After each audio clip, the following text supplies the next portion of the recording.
I'm recording this because I'm worried about what happened recently. I just need to get it off my chest. It started when this odd man moved in next door. Goes by the name Frederick Green. The day he moved in, me and my wife went over to welcome him to the neighborhood. And my wife, being the lovely person she is, decided to invite Mr. Green over for tea. Immediately accepted. I didn't like this at all. I have been more cautious ever since that accident. The time eventually arrived for our new neighbor to pay us a visit. He knocked on the door, so I answered. He was standing there with a big smile on his face and introduced himself in a very upbeat tone. I introduced myself and told him to go through the living room. He thanked me and started to walk until I stopped him and said, "How do you like your tea?" He told me, "With milk and 3 sugars, because I'm not sweet enough already." He began to chuckle. I started to laugh just to make him feel good, even though that was awful. I walked into the living room with the tea on the tray. I found Mr. Green talking to my wife and chuckling away. They seemed to be getting along so well. I proceeded to the coffee table and placed the tray down and told Mr. Green that his cup was facing him. Mr. Green took his cup and began sipping at it. He looked up and, still smiling, said, "Thank you for inviting me, and you have a lovely home here." My wife replied with a thank you, and then asked him why he moved to town and what he does for a living. His smile got bigger and then dropped as if he were trying not to laugh. He began telling us he had come here to start a new life and he used to be a dentist, but that didn't really work out. Once he had finished his story, he stood up, looked at my wife and me, and started smiling. He thanked us for our hospitality and left. We hadn't heard from or seen Mr. Green for about a week after we invited him over.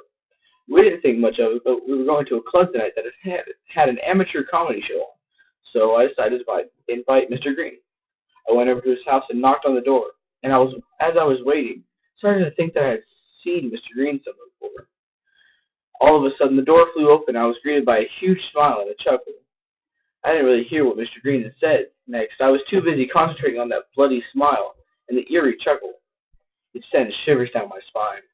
He was staring at me, probably wondering why I hadn't said anything yet. I wanted to say something, but choked up.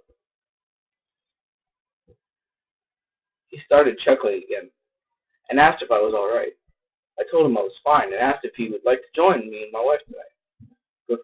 Before I could finish, he told me he was busy tonight and wouldn't be able to make it, and closed the door on me. I thought that was slightly rude, but I didn't worry too much and went home. Time had come. Me and my wife left our house and called for a taxi to go to the club. On the way there, I told my wife what had happened to me. She told me it was probably just hard for me at the moment, new place and not knowing anyone. I just agreed. The taxi pulled up outside the club. I paid for the fare and joined my wife inside the club. We took our seats, and I went to get our drinks from the bar while we waited for the show to begin. All sorts of acts came on throughout the night. They ranged from stand-up comedian to a mime making rude gestures and crude mimes. By the time me and my wife got to the last act, we were going to leave. Then I heard footsteps come onto the stage and heard chuckling. I thought to myself, "It can't be." Then looked around to see Mr. Green standing on the stage. Or Mr. Chuckles. That's his stage name. With that huge smile. So we decided to stay and watch his act. He was by far the best act all night. He had the whole audience in stitches throughout his act. When he had finished, he announced he would be here every week, so me and my wife decided to come here more often to watch Mr. Chuckles. We came again next week, and Mr. Chuckles' act got funnier. This time I didn't think that would be possible, but he did it, and it seemed to be the only reason anyone came here anymore. After the show had finished, I approached Mr. Chuckles, congratulated him on his work, and offered to buy him a drink. He chuckled and accepted. I asked him why he didn't say anything before he had said. I didn't give it a thought. Oh well, silly me. And then he started chuckling to himself again. He eventually had to go, but Mr. Chuckles invited us to come down again, and assured we'd get best seats in the house next time. Of course, we accepted. This is where things started getting strange. Me and my wife went to all Mr. Chuckles' shows, until one day, without warning, he was no longer at the club. I thought nothing of it at first, so me and my wife came again the next week, but again, nothing. So I decided to ask the club manager what had happened to Mr. Chuckles' act. He told us that he would no longer be here. He's in a psychiatric ward somewhere. Nobody knows why. Rumors started to spread around town. I overheard one lady saying that he would steal babies from their prams, while their parents were still unaware, or break into their homes and take them from their cribs without leaving a trace. Another person told me he hid in children's homes and would wait until everyone was asleep and torment them by chuckling.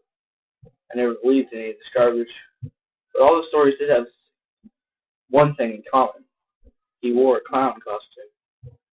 My wife had to go out of town for a week for work, so I decided to do some digging on this Mr. Chuckles. After hours of researching, I found a photo that matched Mr. Chuckles in a news article attached to it. I wish I'd never read that article out now. It said, local entertainer charged for the kidnapping of 5 people. 3 of them were children. The other 2 were adults. Bodies are still not found. And then, not even 2 months ago, another article was released on the same man. It read that he escaped from an institution while under psychiatric help and is considered highly dangerous. Something in my head is now switched on. I knew who this man was. It has been 2 days since I have done that research. I am alone in this house and I don't like it. I can hear him when I go to bed at night, chuckling from the darkness of my room. I can see what appears to be an inhuman smile. Is he really there? Or is this my true fear of playing tricks on me? One thing's for sure. He took my child. I may be joining her soon.